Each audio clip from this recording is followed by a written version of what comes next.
I'm Maya. And I'm Adam. And we are the Colourist, and you're watching Front Row Live Entertainment.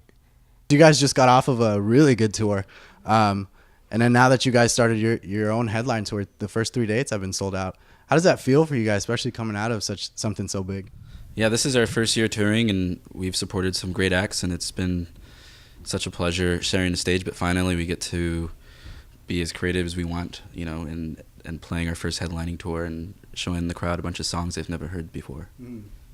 Yeah, no, it's crazy to see who comes out to see us. We haven't had that feeling before, so we've been just amazed every night. It's been really cool. Now, from the experiences that you guys have had with these big tours, what have you guys picked up on that you guys are actually using towards your tours? Be on time. We don't get too crazy. Get as much sleep as you can. I think that's what we've learned. Yeah. Now, you guys have your album coming out March 25th. I love the EP, but I hate that it's short, and I'm sure you guys have heard it over and over. But tell me about this new album. You guys spent all last year in the studio working on it. Yeah, we tracked up here actually in LA, and we were living up here during the whole process of the album. If you like the EP, I think you're gonna like the album. It's like a continuation off the EP, but with some more diverse songs in it. It's not all up tempo. Yeah, and we worked with the same producer that we worked on our EP with, which is a guy we've known from the very beginning. His name's Carlos de la Garza at Music Friends in Eagle Rock, and we just had such a great time because we're all really good friends. So it was just a really cool environment to write a complete and record a complete album. Yeah. So we're really excited. Now, how does the band collaborate when it comes down to writing new music? It's different for every song. Usually we'll come in, or one of us will come in with an idea since we're all writers. The next single, We Won't Go Home, is the first song on the album that we've actually wrote all together from start to finish in one room. Okay. It just came out in one magical night of jamming and just riffing ideas off one another. So it's a special song, We Won't Go Home. Okay, cool. And as I was mentioning earlier with my other website, the first 3 years of that, I was out in the OC. You guys are from the OC, and I remember it was around the same time that I started. You guys had your own a separate project, Paper Thin Walls. There you go. But it was more. I had a feeling it was more like the Strokes. That's the vibe that I kind of got. So what led to the music that you guys are doing now? You can answer. Well, yeah, that band. So in Paper Thin Walls, Adam and I, we didn't sing. There was another singer, good guy, but the band just didn't work out. We had different goals and whatnot. So I think the sound of the Colourist was just kind of born out of, we couldn't find a singer. We just started singing our own ideas. Justin and Colin have been good friends, and just different people, different sounds. So it kind of grew organically that way out of it. And then how do you guys go about with the melodies that both of you guys do on pretty much every song? How do you guys come up with that when writing? It's pretty natural, I feel like. It's either like some kind of call and response, or it's our voices coming together, and I don't know, it seems to be working so far. Yeah, a lot of different ways, like replaying melodies and the ideas in the car, singing along, emailing each other, practicing, showing it. Yeah, every different way is how we create. Yeah, that's cool. Yeah. Now, you guys have been promoting, for those that pre-order the album, they get the free song, The Further. Tell me about that song, and why did you guys choose to give that song out from the whole record? Is there any specific reason for that? Well, we wrote a lot of the album in a very haunted rehearsal space. It was in Lido, which we had called the EP, and it was this standalone building. We were the only tenants on our floor, and we used to hear crazy noises, like what you can probably hear in the background, and there would be no one there. So that song, The Further, is about feeling like something, like you're not alone. Okay. Mm-hmm. And why did you guys choose that song specifically to release for free?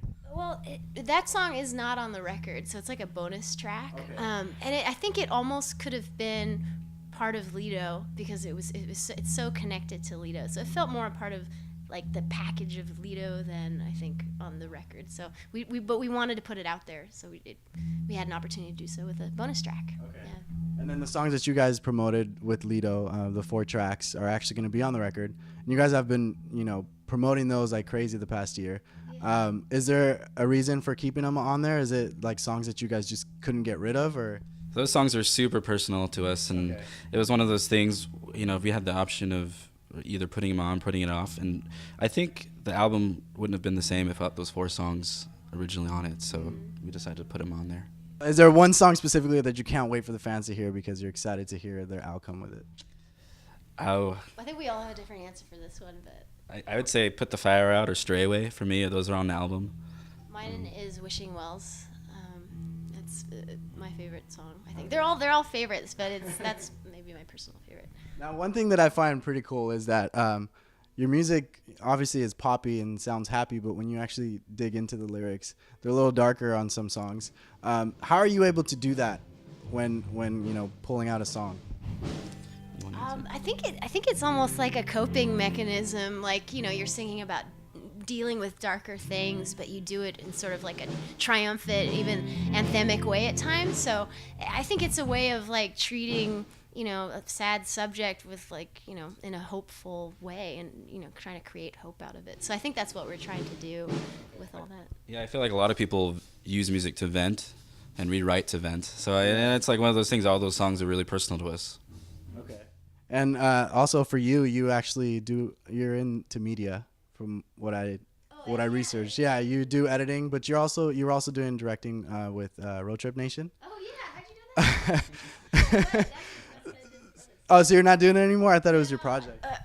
No, they're amazing. I did that up until we started touring because it just didn't make it possible. But actually, I was just there last week and watched some of the new episodes and got to chat with everyone and give some feedback and ideas. It was really cool. It's just an amazing group of people, amazing curriculum, amazing show. So yeah, my heart is still with Road Trip Nation, definitely. Nice, yeah, 'cause that's what I was curious about. Now that the band is pretty much on tour all the time, how would that affect you? But you just answered that. Yeah, it's pretty impossible when we're on the road like 9 months out of the year or more.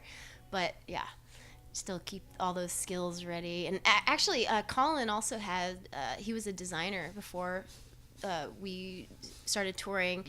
So he does all our art. He does our art on the album. Any art you see on our website, T-shirts, is all Colin in the band. So is everything from the band like strictly like in-house, or do you guys actually do stuff? We really try to keep it in-house. Yeah, it feels more a part of us. And the same thing with music videos. Yeah, actually, we did make one on our own, but I don't know. It's very interesting. I think people would say. So we've now kind of let friends that are really talented take that over. We have a new one coming out actually for We Won't Go Home. Oh shoot, I don't know if I was supposed to say, but we have a very talented director coming out with a new video soon. So. Okay, and then back to that single. When will that single actually be released? I don't know, March 25th, I think. Waiting for the record. Yeah. Yeah. I think over the coming weeks you'll start to hear it more. It's getting spun on Alt Nation right now, which is super cool. So, yeah. And All Nation was actually your big break with your first song, right? They've been huge supporters. Yeah. So we love Alt Nation. Yeah. Now you guys started the year really good with like I mentioned earlier, a big tour, and now you guys are on your headline tour, and it seems like it's going amazing. So how are you guys gonna do the rest of the year? I mean, it's already starting strong. Well, I think we're gonna start with this headline run. We've been preparing for it for a while. After that, I think we're just gonna get back on the road again and continue. We'll have an actual record out, which is gonna be new. Like we've never released a full length, so it's gonna be really exciting. Like playing in front of people who have a chance to hear like everything but 4 songs, like you said. So we're pumped. Cool. And then what's one thing that you guys like the most about being with Republic Records?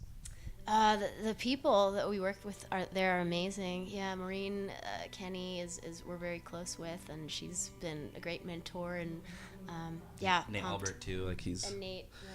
Yeah. I think, and we're surrounded by amazing artists that we respect on that roster. So I think it's like a dream for us.